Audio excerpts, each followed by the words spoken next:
आपका यूनिक प्रज्ञान यूट्यूब परिवार में मैं प्रज्ञान सर हार्दिक स्वागत करता हूं, वंदन करता हूं, अभिनंदन करता हूं।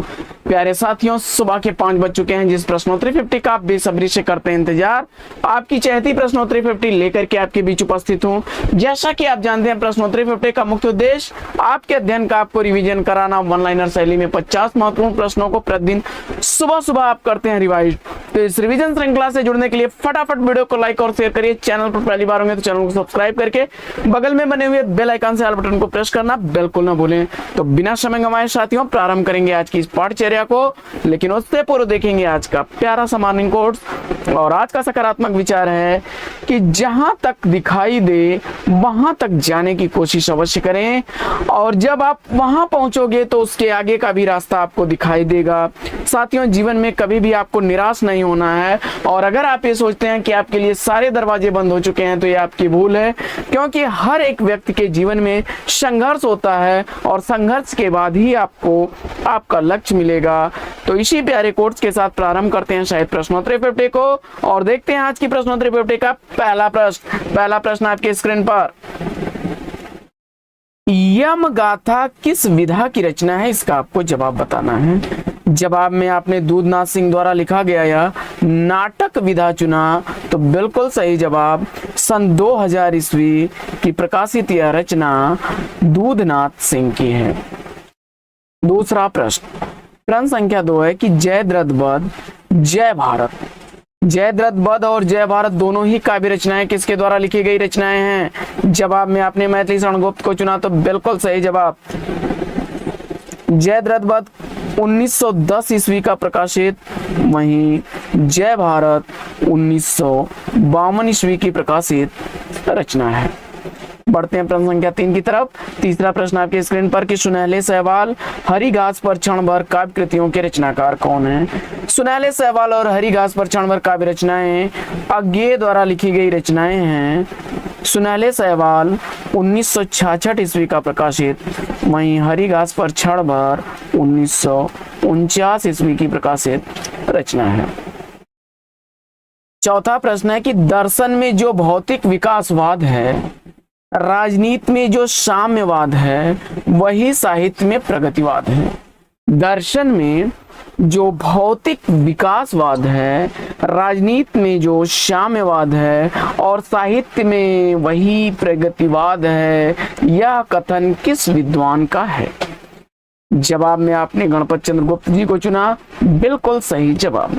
बढ़ते हैं प्रश्न संख्या 5 की तरफ। पांचवा प्रश्न है कि अंजलि और अर्घ किसके जीवन पर आधारित रचना है। अंजलि और अर्घ किसके जीवन पर आधारित रचना है। जवाब में महात्मा गांधी को चुना आपने, तो बिल्कुल सही जवाब 1950 ईस्वी की प्रकाशित यह जीवनी विधा की रचना है। छठवां प्रश्न है कि तपेदिक की मरीज मन्नू की कथा किस कहानी में चित्रित है। जवाब में आपने सेलेक्ट कर लिया बादलों के घेरे, कृष्णा सोबती की रचना है। प्रश्न संख्या 7। सातवां प्रश्न है कि जहर ठहरा हुआ कहानी संग्रह के लेखक कौन है। जहर ठहरा हुआ कहानी संग्रह किसके द्वारा लिखा गया है। जवाब में चित्रा मुद्गल को आपने चुन लिया, तो बिल्कुल सही जवाब 1980 ईस्वी का प्रकाशन वर्ष है। आठवां प्रश्न है सन 1983 ईस्वी में जो विश्व हिंदी सम्मेलन हुआ था, किस देश में हुआ था, इसका आपको जवाब बताना। जवाब में आपने भारत को चुना, तो बिल्कुल सही जवाब। अगला प्रश्न, आचार्य हजारी प्रसाद द्विवेदी जी को केंद्र में रख करके लिखी गई पुस्तक व्योमकेश दरवेश के लेखक कौन है। आचार्य हजारी प्रसाद द्विवेदी जी को केंद्र में रख करके लिखी गई पुस्तक व्योमकेश दरवेश विश्वनाथ त्रिपाठी की रचना है। 10वां प्रश्न संख्या 10 है कि कलि कुटिल जीव निस्तार ही वाल्मीकि तुलसी भयो, तुलसीदास के संदर्भ में यह कथन किसका है। जवाब में नाभादास को आपने चुना, बिल्कुल सही जवाब। अगला प्रश्न है कि मिश्र बंधुओं के अनुसार ब्रज भाषा का हिंदी कविता में सर्वप्रथम प्रयोग किसने किया। मिश्र बंधुओं के अनुसार ब्रज भाषा का हिंदी कविता में सर्वप्रथम प्रयोग करने वाले हैं सारंगधर, और इनका समय काल है विक्रमी संवत 1350। 12वां प्रश्न, प्रश्न संख्या 12 है कि हंस जवाहिर के रचनाकार कौन है। काफी रिपीटेड प्रश्न है। कासिम शाह उत्तर चुन करके इस प्रश्न का बिल्कुल सही जवाब दिया है आपने। प्रश्न संख्या 13 है कि छायावाद मूलतः शक्ति काव्य है, यह कथन किसका है। छायावाद मूलतः शक्ति काव्य है, यह कथन रामस्वरूप चतुर्वेदी जी का है। बढ़ते हैं 14वें प्रश्न की तरफ। 14वां प्रश्न है कि उत्तर प्रदेश सरकार द्वारा सन 1947 ईस्वी में गठित देवनागरी लिपि सुधार समिति के अध्यक्ष कौन थे। जवाब में आपने आचार्य नरेंद्र देव को चुना, बिल्कुल सही जवाब।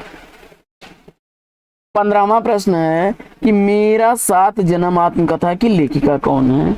मेरा सात जन्म आत्मकथा किसके द्वारा लिखी गई है। हंसराज रहबर को आपने चुना, तो बिल्कुल सही जवाब। 3 खंडों में विभक्त यह रचना 1986 ईस्वी की प्रकाशित रचना है। 16वां प्रश्न है कि सूरज चमके आधी रात यात्रा वृतांत के लेखक कौन है।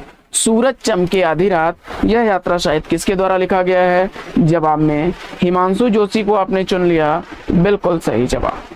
प्रश्न संख्या 17।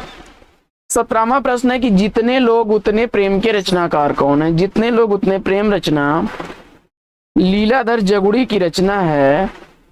2018 ईस्वी इस रचना का प्रकाशन वर्ष व्यास सम्मान से सम्मानित यह रचना है। प्रश्न संख्या 18। 18वां प्रश्न है कि नंदू नूरा लुई भीष्म साहनी के किस नाटक के प्रमुख पात्र हैं। नंदू नूरा लुई भीष्म साहनी द्वारा लिखे गए किस नाटक के प्रमुख पात्र हैं। जवाब में कबीरा खड़ा बाजार में को आपने चुन लिया, बिल्कुल सही जवाब। 19वां प्रश्न है कि चौपट चपेट नाटक के नाटककार कौन है। चौपट चपेट नाटक किसके द्वारा लिखा गया नाटक है। जवाब में आपने किशोरीलाल गोस्वामी को चुना, तो बिल्कुल सही जवाब। बढ़ते हैं प्रश्न संख्या 20 की तरफ। 20वां प्रश्न है कि भारतेंदु हरिश्चंद्र जी का जीवन काल पूछा जा रहा है और आपने 1850 से 1885 तक चुना, बिल्कुल सही जवाब। प्रश्न संख्या 21। सुख दुखात्मको रसः कहने वाले आचार्य कौन है। सुख दुखात्मको रसः कहने वाले आचार्य हैं रामचंद्र एवं पूर्णचंद्र। 22वां प्रश्न है कि विलक्षण बात यह है कि आधुनिक गद्य साहित्य का प्रवर्तन नाटकों से हुआ, यह कथन किसका है। और आचार्य शुक्ल जी ने आपने उत्तर चुना, तो बिल्कुल सही जवाब। बच्चन सिंह कहते हैं कि विलक्षण बात तो यह होती कि आधुनिक गद्य साहित्य का परंपरा का प्रवर्तन नाटकों से न हुआ होता, लेकिन रामचंद्र शुक्ल जी ने कहा है कि विलक्षण बात यह है कि आधुनिक गद्य साहित्य की परंपरा का प्रवर्तन नाटकों से हुआ है। बढ़ते हैं आगे और देखते हैं अगला प्रश्न। प्रश्न संख्या 23 है कि काव्य सरोज के लेखक कौन हैं। श्रीपति उत्तर चुन करके बिल्कुल सही जवाब दिया। 1720 ईस्वी का रचना काल है। 24वां प्रश्न है कि अप्पय दीक्षित ने कुवलयानंद में कितने अलंकारों का वर्णन किया है। अप्पय दीक्षित ने कुवलयानंद में कितने अलंकारों का वर्णन किया है। जवाब में 123 अलंकार आपने चुने, तो बिल्कुल सही जवाब। 25वां प्रश्न है कि धर्म नैतिकता और विज्ञान किसके द्वारा लिखा गया निबंध है। धर्म नैतिकता और विज्ञान रामधारी सिंह दिनकर की रचना। 26वां प्रश्न है कि तीसरी सत्ता उपन्यास के उपन्यासकार कौन है। तीसरी सत्ता उपन्यास गिरिराज किशोर द्वारा लिखा गया उपन्यास है। बढ़ते हैं आगे और देखते हैं प्रश्न संख्या 27 कि रस की अनुभूति कराने में अविधा शब्द शक्ति ही प्रधान है, यह मान्यता किसकी है।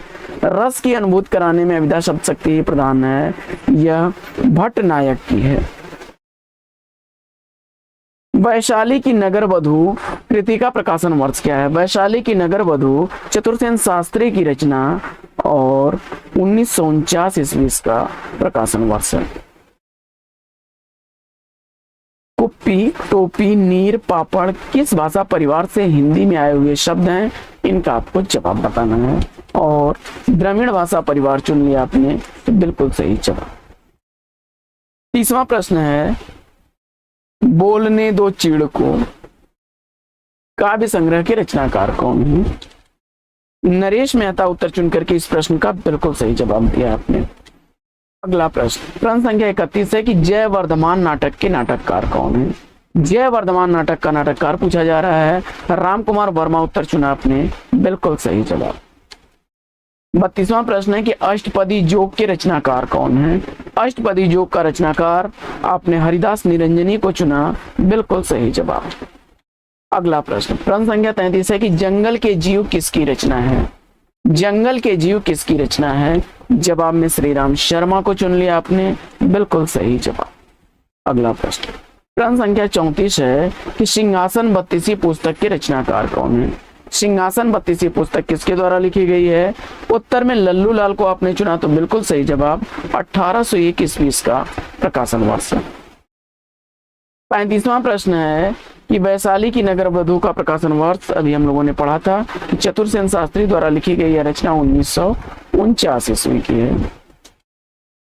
अगला प्रश्न है कि ब्रज भाषा में जयशंकर प्रसाद किस उपनाम से कविताएं करते थे? जयशंकर प्रसाद अपनी रचनाएं ब्रज भाषा में किस उपनाम से करते थे? इसका आपको जवाब बता। जवाब में कलाधर उपनाम सेलेक्ट कर लिया, बिल्कुल सही जवाब। प्रश्न संख्या 37 रसीदी टिकट आत्मकथा की लेखिका कौन है? रसीदी टिकट आत्मकथा अमृता प्रियतम द्वारा लिखा गया 1979 ईस्वी की प्रकाशित आत्मकथा है। प्रश्न संख्या 38 है कि जयति राज राजेश्वरी जय जय परमेश यह पंक्तियां किसकी हैं? और इस प्रश्न का जवाब आपने राधा कृष्ण दास को चुना, बिल्कुल सही जवाब। प्रश्न संख्या 39 है कि महात्मा बुद्ध के बाद उत्तर भारत के सबसे बड़े लोकनायक तुलसीदास हुए हैं, यह कथन किस विद्वान का है? जवाब में आपने सेलेक्ट कर लिया जॉर्ज ग्रियर्सन महोदय को, बिल्कुल सही जवाब। अगला प्रश्न है कि महाराज जसवंत सिंह ने भाषा भूषण की रचना किस ग्रंथ के आधार पर की? महाराज जसवंत सिंह ने भाषा भूषण की रचना किस ग्रंथ के आधार पर की? उत्तर में चंद्रालोक को चुना आपने, बिल्कुल सही जवाब। प्रश्न संख्या 41 पहल पत्रिका का प्रकाशन कब आरंभ हुआ? पहल पत्रिका का प्रकाशन 1960 ईस्वी में होता है। ज्ञानरंजन इसके संपादक थे और यह एक त्रैमासिक पत्र था जो जयपुर से प्रकाशित होता था। पहल पत्रिका जयपुर से त्रैमासिक पत्र के रूप में प्रकाशित होती थी। ज्ञानरंजन इसके संपादक, 1960 ईस्वी इसका प्रकाशन हुआ। प्रश्न संख्या 42 है कि परमात्मा का कुत्ता कहानी के लेखक कौन है? परमात्मा का कुत्ता कहानी मोहन राकेश द्वारा लिखी गई कहानी। अगला प्रश्न है कि योग शास्त्र और कुमार पाल चरित के रचनाकार कौन है? जवाब में आचार्य हेमचंद्र को चुना आपने, तो राइट आंसर है आपका। प्रश्न संख्या 44 है कि जागते रहो काव्य कृति के लेखक कौन है? जागते रहो काव्य रचना लिखी गई है भारत भूषण अग्रवाल द्वारा और 1942 ईस्वी का प्रकाशन वर्ष। प्रश्न संख्या 45 आचार्य हजारी प्रसाद द्विवेदी किस धारा के उपन्यासकार हैं? आचार्य हजारी प्रसाद द्विवेदी जी सामाजिक और सांस्कृतिक काव्य धारा के उपन्यासकार। बढ़ते हैं आगे और देखते हैं प्रश्न संख्या 46 ईश्वर की आंख किसकी रचना है? जवाब में उदय प्रकाश को आपने चुन लिया, बिल्कुल सही जवाब। प्रश्न संख्या 47 केवल सूक्ष्मगत सौंदर्य सत्ता का राग कहकर छायावाद का विरोध किस कवित्री ने किया? जवाब में महादेवी वर्मा आपने चुना, बिल्कुल सही जवाब।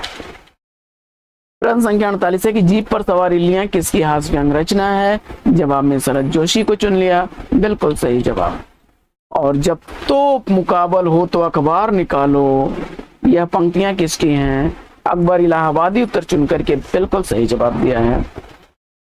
प्रश्न संख्या 50 है कि मनोविनोद काव्य कृति की भाषा क्या है? मनोविनोद काव्य रचना की भाषा पूछा जा रहा है, आपने ब्रज भाषा चुना, तो बिल्कुल सही जवाब। 1882 ईस्वी इस काव्य कृति का रचना काल श्रीधर पाठक द्वारा लिखी गई रचना है। तो साथियों आज की प्रश्नोत्तरी 50 लेगी यहीं पर विराम। वीडियो कैसा लगा कमेंट्स करके जरूर बताइएगा। आज की इस पाठचर्या में लें आपसे विदा, उससे पूर्व अगर वीडियो को लाइक नहीं किया तो फटाफट लाइक, शेयर नहीं किया तो फटाफट शेयर कर दीजिए। फिर मिलते हैं आपसे अगले वीडियो में एक नए प्रश्न, एक नए टॉपिक, एक नए अंदाज में। तब तक के लिए लेंगे आपसे विदा। आपका जीवन मंगलमय हो, बेस्ट विशेष, बेस्ट ऑफ लक। जय हिंद साथियों।